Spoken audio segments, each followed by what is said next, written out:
What's up, guys? This is Will back with another video, and today I'm doing a follow-up on the Samsung Galaxy Tab S7. So I've had this tablet almost a month now, and I want to come back and do a follow-up on it and let you guys know what I think about this device so far after having it that amount of time. So this is the Samsung Galaxy Tab S7. This is not the Tab S7 Plus. So this is the smaller version of it, the 11-inch. And there's some things I like about it, some things I don't like about it. So let's jump into it and let's start discussing this. So as you guys can see, this is the 11-inch display. And it has a beautiful, beautiful build. It has aluminum frame, aluminum backing, and it's just a stunning looking device. I think it takes a little design aspect from the iPad, but that's not a bad thing. As you guys can see, you got your S Pen on the back. Now this is something that I'm not don't particularly care for, the way they attach it to the back, because it's very easily to knock off.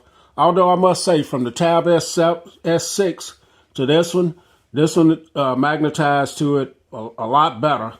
You got your Samsung branding on the back and sound by AKG. So let's go around the tablet here. You got your micro SD card slot here where you can expand the memory. Now I have the 128 gigabyte version, and you can expand the memory. You do have a microphone slot here, your volume up and down, and your power/fingerprint sensor right there. And it works really well, the fingerprint sensor. You can get right into the device and no issues at all. It works 100% of the time. So there is no fingerprint sensor in the display here. So that's how you get into your device. So on this side, you got your Type-C charging port and your two speakers. Your pogo pins right here on this side in case you want to get the keyboard for it. And two more speakers and your mic right there on the back. Got your S Pen. You got your cameras here. And you do also have a camera on the front of it. So let's talk about the camera. So on the back, you got two cameras and a flash. One of them's a 13 megapixel wide autofocus, and the other one is a 5 megapixel ultra wide. And the camera is capable of shooting up to 4K, 30 frames per second. And I have did a little bit of a video sample with this, and it comes out great. If you're someone that like to use your tablets to shoot video, then you're not going to be disappointed by this, because it works really well. The camera does. On the front, you have an 8 megapixel wide camera that's capable of shooting 1080p at 30 frames per second, and it should be good for conference calls, duo, and things of that nature. So the cameras on this thing are pretty good for a tablet. This has a 8,000 milliamp battery. And the battery life is fantastic on it. It's capable of fast charging at 45 watts, but you don't get that 45 watt charger in the box. Okay, guys, so let's talk about the speakers again. I mentioned those earlier. This has quad speakers, two on the bottom, two on that side and two on this side. These speakers have got to be the best speakers on a tablet today from all the ones that I've had. I had the iPad Pros, I had the Tab S6. I've had a bunch of tablets, and these definitely are room filling. These are some of the best speakers you can get on a tablet today, bar none in my opinion. And let me let you guys hear a little sample of these. This beat is from Chosen Beats. I'll drop a link in the description where you can go pick them up. But this is one of my videos, and I want you guys to hear just how great these speakers sound. So check this out.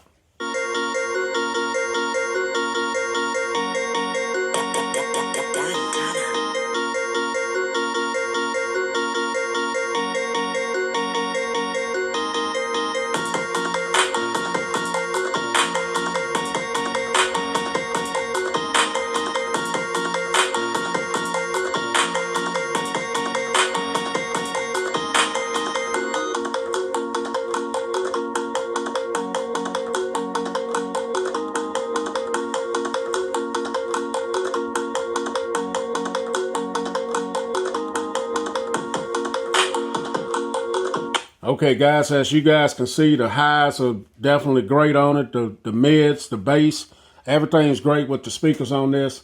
You cannot go wrong with the speakers on this device. So next, let's get a little bit more in on this display here. This is an 11-inch LTPS LCD display.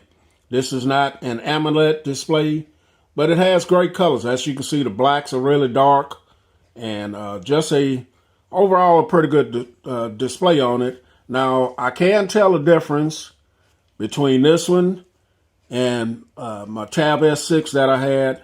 You get at certain times when you're doing certain things on this, you notice that it's not an AMOLED display, especially when I use this in conjunction a lot with my Samsung Galaxy Note 20 Ultra. I can definitely see the differences in screen quality at times. So, but overall, it's not a bad display. It's 2560 by 1600 resolution. This is 16 by 10 aspect ratio, 274 ppi, and very minimal bezels on here. As you can see, very minimal bezels. The ratio on it is 83.6% screen to body ratio. Now, with this screen resolution, I do notice if you're in the web or in certain apps, social media, or things of that nature. Let's go to Twitter here. With this screen aspect, you do get cropped. Things are cropped on it in comparison to something like my iPad, where it has the 4:3 aspect ratio, I think it is, where you don't get as much content on your screen. As you can see, here's Twitter in comparison on both of them, and as you can see, you get to see a whole lot more content on your. Let me go ahead and get them both.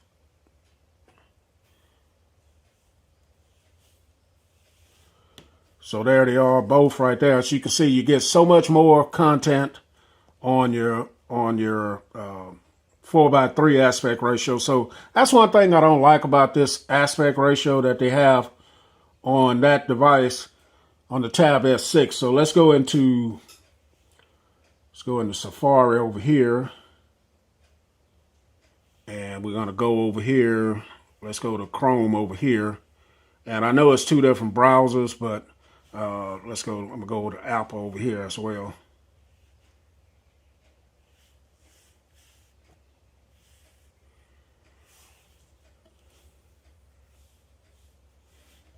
So as you can see, you get a whole lot more information over here, and this is kind of wide.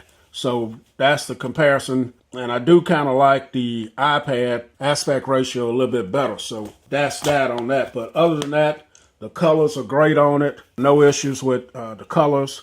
This is good for watching movies, Netflix, playing games on this. It's great. Now, when you do have it in portrait mode, it is pretty long. Like so, as you guys can see, it is a long tablet. Now, one thing about this tablet, when you're using it in tablet mode and not DeX, I'm going to get into DeX. Some of the apps are still not optimized to use it in landscape mode. Let's go to Instagram. As you can see, it always goes that way. And I just think it's time for the developers of these apps to get this straightened out, where you don't have to turn it, for certain apps, you don't want to have to turn it every time. So there's a lot of apps that won't work in landscape mode on this. But other than that, the display is great. All right, guys, so next let's talk about the S Pen. The S Pen has a little bit different design from the one on the Tab S7, as you guys can see. Pretty good size pen. It's a plastic feeling. You do have your button here. Just a pretty good feeling. You got Samsung right there. And this is flat on this side, so if you put it down on a surface, it's not going to roll away. And just a pretty good feeling pen in the S Pen here. Now, you do have your button where you can open up your suite of Samsung apps here. You can create a note, view your notes, select Smart Select, Screen Write, Live Message, AirDoodle, Translate, and you can go also add other shortcuts as well of anything you want on your device. Now you can control your music, control your camera, Bluetooth, because this is Bluetooth. You can do all of those air gestures with this as well. I'll be honest with you, I don't use the air gestures at all on it. Mainly what I use is Smart Select. I will occasionally use Pinup, which is an app that you use to draw or color with. And I use this to also stroll about on my device, and it works well. The battery charges by putting it on the back. When you drop it on the back, in that slot, you'll see that it's charging. You can only put it one way on the back. If you put it this way on the back, it will not charge. You can also still use this S Pen. If the battery runs down to 0, you still have, even though it's Bluetooth, you still can use it without it being charged. So keep that in mind. This also comes in the box. A lot of people like to say it's free with the device, but you're paying $650 in total, $700 and some. You're paying for this, in my opinion, as well. So S Pen, it has 26 milliseconds of latency. Like I said, I don't do a lot of writing or taking notes or anything like that on my device.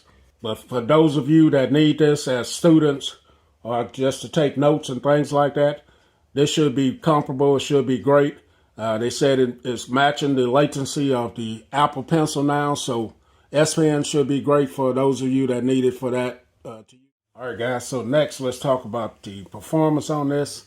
This has the Snapdragon 865 Plus processor, 6 gigabytes of RAM, 128 gigabytes of storage. This is running Android 10 out the box, One UI 2.5, and it is very snappy. For the average person, you shouldn't have any issues watching your YouTube videos, watching Netflix, playing games, doing whatever you go about doing every day, social media. If you need to use this to take notes, use it in school, for taking notes, for running your Microsoft. You can load your Microsoft Word and things of that nature on here.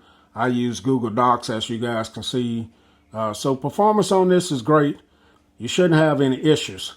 So when I use my devices, I use them for all of the above, but I also use my devices to run my YouTube channel as well. So that means creating my thumbnails, also editing my videos. So with my iPad 7 Gen, I have an app on here called LumaFusion, and it is a very robust video editing software that you can use on there. With my Android devices, I use what they call Power Director, and as you guys can see, I've done quite a few videos with this. So I use my tablets to pretty much answer emails, run my YouTube channel, create my little weak thumbnails that I have, and just do a lot of things like that. And with the Power Director, this being 6 gigabytes of RAM. Now, I don't shoot in 4K a lot, but I do shoot some every now and then. The 6 gigabytes of RAM on this device does kind of struggle, whereas on the iPad, using LumaFusion, you can go through 4K pretty easy on that. This one kind of struggles. Power Director is not feature rich as the LumaFusion. So Android really doesn't have a really great video editing app on it, but this works out. I think if I had the 8 gigabyte RAM version of it, it would probably do a whole lot better, and also be a little bit more future proof as well, because the 865 Plus processor is plenty powerful enough. I think it's just a RAM issue on it. So, but other than that, for the average person playing your games and things of that nature, you're not going to have any issues with this device at all. So, all right, guys. So next, let's talk about Samsung DeX. And before we get into DeX, this tablet is, I'm not touching all of the features that this thing has. If you've had a Samsung phone, then you know these tablets are feature rich. Anything you want to do with an Android tablet, especially a Samsung tablet, you can do that. Now, I use this in conjunction with my phone a lot where you can see I can call and text other devices. You can send and receive photos. You got Smart View on here. I like to use what's called, let me show it to you guys, Samsung Flow.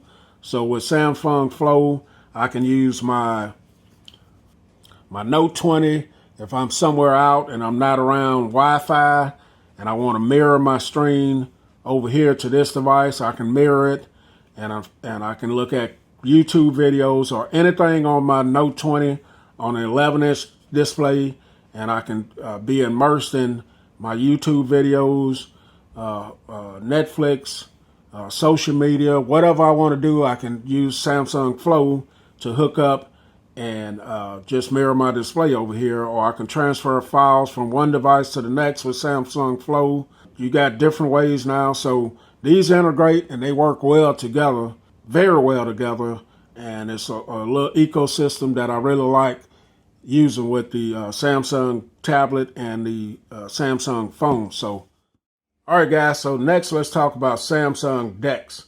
DeX is a feature that's been on Samsung devices going all the way back to your Samsung Galaxy S8 and your Samsung tablets. And DeX is a feature where you can turn, if you hook your phone up to an external monitor, and it'll create a desktop type environment on your tablet as well. As you can see, this hooked up with a keyboard and a mouse virtually is a little laptop type environment like your PCs or your MacBooks, where you can have different windows open. You can do multiple things at one time, and I'm going to demonstrate that to you. But over here, I can control my volume. I can take a screenshot. I can open up my quick toggles. I can also answer my notifications. I can interact with them. I can do whatever I want. Over here at this end, this is all the apps that I have on the device. If I wanted to drop Best Buy on the home screen, I can move it and set it anywhere I want. And over here, this is where if I had a bunch of apps open, I can quickly jump back into them. I can close them all out or whatever. So if I wanted Best Buy open, I can open up Best Buy, and I can move this over here, and I could jump to this full screen if I wanted. Some apps are capable of doing it, some are not. And it kind of looks like Best Buy is one of those apps that you can't do it on. I wanted YouTube going over here. If I wanted the Play Store open over here. So I can have multiple apps open at one time, and I can resize these as you see I did with that one. I can resize this one. I can open this up. I can also jump full screen. I can minimize it, and I can just be doing a whole lot of things at one time. And this is DeX. It's a great, awesome feature that you have, and I really and truly love DeX feature on these Samsung devices. So I'm going to wrap this up talking about the prices. So this is the Samsung Galaxy Tab S7. This is not the Plus. I have the 128 6 gigabytes. This is $649.99.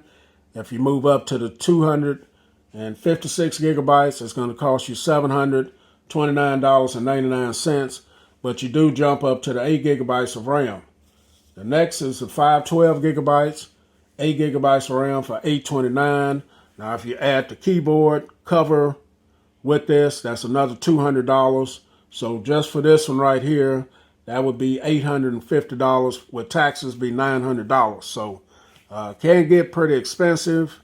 You can also just use a Bluetooth mouse and speaker like you saw me have right there, and you can rock it like that. So just depends on if you need to spend that type of money for this device. It's a premium device, top of the line, but they also have other alternatives such as the Tab S6 Lite, which comes with an S Pen as well. So that's my look at the Samsung Galaxy Tab S7. Catch you guys in the next video. Will H, and I'm out. Let's go.